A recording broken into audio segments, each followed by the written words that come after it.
اسرائیل نے لبنان میں ایک اور حملہ کر کے حزب اللہ کے سینئر اہلکار سمیت 4 ارکان کو شہید کر دیا۔ اسرائیل نے جنوبی لبنان کے علاقے انکورا میں عمارت پر حملہ کیا، جس کے نتیجے میں حزب اللہ کے سینئر اہلکار حسین یزبیک سمیت 4 ارکان شہید ہو گئے۔ یاد رہے کہ چند روز قبل بھی اسرائیل نے لبنان کے دارالحکومت بیروت میں فلسطینی مزاحمتی تنظیم حماس کے دفتر پر ڈرون حملہ کر کے حماس کے سیاسی دفتر کے نائب صالح العروری کو 2 ساتھیوں سمیت شہید کر دیا تھا۔ سکھ رہنما قتل سازش، امریکی صدر نے مودی سرکار کی دعوت ٹھکرا دی۔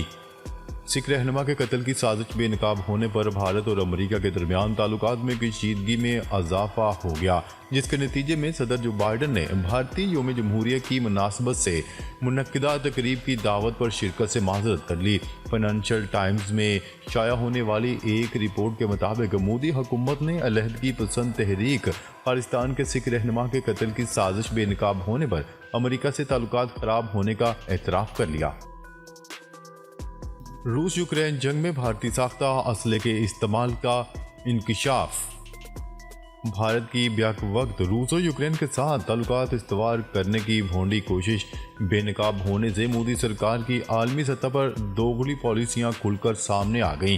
سوشل میڈیا پر وائرل ہونے والی ویڈیو میں دیکھا جا سکتا ہے کہ یوکرینی فوج روس کے خلاف جو اسلحہ استعمال کر رہی ہیں وہ بھارتی ساختہ ہیں، جبکہ بھارت ہمیشہ سے روس یوکرین جنگ میں غیر جانبداری کا دعویٰ کرتا آیا ہے۔ علاوہ ازیں بھارت کئی بار روس کو یقین دلا چکا ہے کہ وہ یوکرین سے جنگ میں غیر جانبدار ہونے کی اپنی پالیسی پر کاربند ہے، تاہم یہ جھوٹ پکڑا گیا۔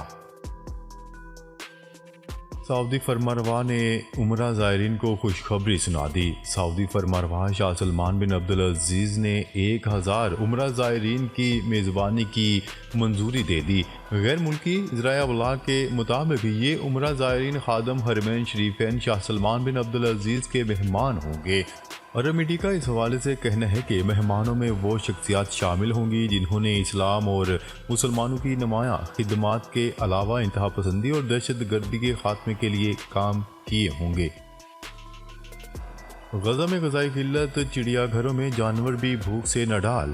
اسرائیل جہاں غزہ میں فاقہ کشی کو ہتھیاروں کے طور پر استعمال کر رہا ہے، وہیں اس کی وحشیانہ عمل سے غذائی قلت کے سبب غزہ کے چڑیا گھروں میں جانور بھی بھوک سے ناڈھال ہیں۔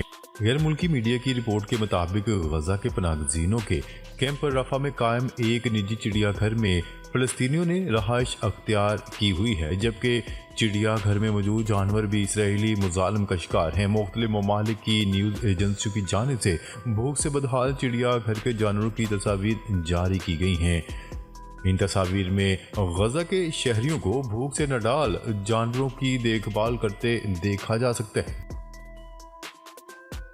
بیرون ملک سے آنے والوں کے کرونا ٹیسٹ دوبارہ شروع کرنے کا فیصلہ۔ کورونا کے نئے ویرینٹ کی روک تھام کے لیے national command and operation centre نے بیرون ملک سے آنے والے 2% مسافروں کے کورونا ٹیسٹ دوبارہ شروع کرنے کا فیصلہ کر لیا۔ NCOC حکام کے مطابق کورونا ٹیسٹنگ کا فیصلہ دنیا بھر میں پھیلے JN1 ویرینٹ کی روک تھام کے لیے کیا گیا ہے۔ دھند سے فلائٹ آپریشن متاثر، مزید 24 پروازیں منسوخ۔ اسلام آباد اور پنجاب کے مختلف علاقوں میں شدید دھند کا سلسلہ جاری ہے، جس کی وجہ سے فلائٹ آپریشن بھی متاثر ہے۔ غیر یقینی صورتحال کی وجہ سے آج مزید 24 پروازیں منسوخ کر دی گئیں، جبکہ ملکی اور غیر ملکی 100 سے زائد پروازوں کی آمد و رفت بھی تاخیر کا شکار۔ اسلام آباد، سیالکوٹ اور پشاور ایئرپورٹ پر پروازوں کی لینڈنگ ٹیک آف کے لیے غیر یقینی صورتحال ہے۔ 3 دن میں 88 مقامی اور بین الاقوامی پروازیں منسوخ ہو چکی ہیں۔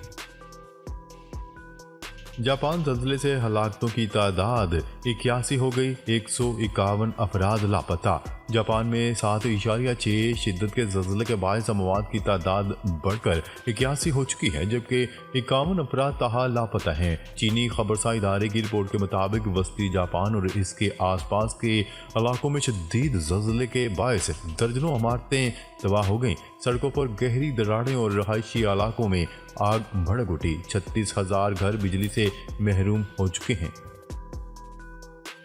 توشہ خانہ ریفرنس کیس میں بانی P T I Imran Khan اور ان کی اہلیہ بشریٰ بی بی پر فرد جرم عائد نہ ہو سکی۔ توشہ خانہ کیس اور 190 ملین پاؤنڈ سکینڈل کی سماعت احتساب عدالت کے جج محمد بشیر نے اڈیالہ جیل میں کی۔ سابق وزیر اعظم اور ان کی اہلیہ بشریٰ بی بی پر فرد جرم عائد نہ ہو سکی اور عدالت نے توشہ خانہ ریفرنس میں عمران خان اور بشریٰ بی بی پر فرد جرم کی کارروائی کے لیے 6 جنوری کی تاریخ مقرر کر دی۔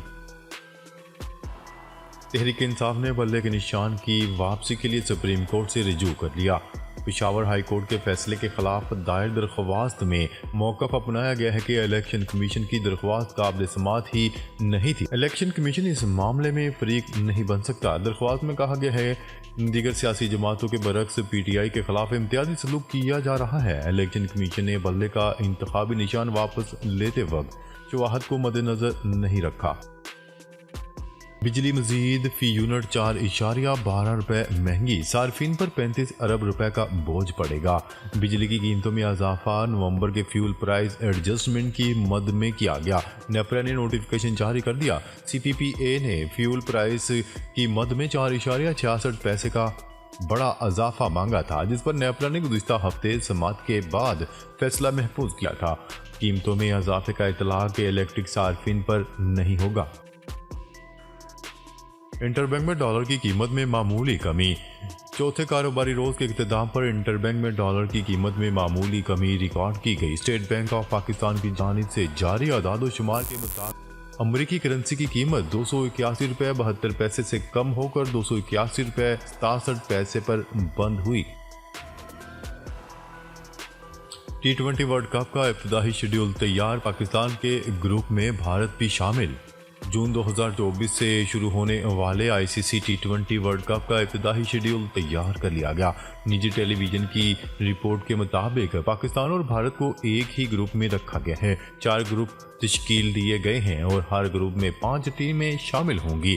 پاکستان اور بھارت کے ساتھ گروپ میں میزبان امریکہ، آئرلینڈ اور کینیڈا شامل ہیں۔ پہلے راؤنڈ میں اس گروپ کے زیادہ تر میچز امریکہ میں کھیلے جائیں گے۔ ورلڈ کپ T20 2024 4 جون سے 20 جون تک امریکہ اور ویسٹ انڈیز میں کھیلا جائے گا۔ اس میں 20 ٹیمیں حصہ لے رہی ہیں۔ ناظرین، اب تک کے لیے اتنا ہی۔ مزید خبریں لے کر بہت جلد آپ کی خدمت میں حاضر ہوں گے۔ تب تک کے لیے اپنا خیال رکھیے گا۔ اللہ نگہبان۔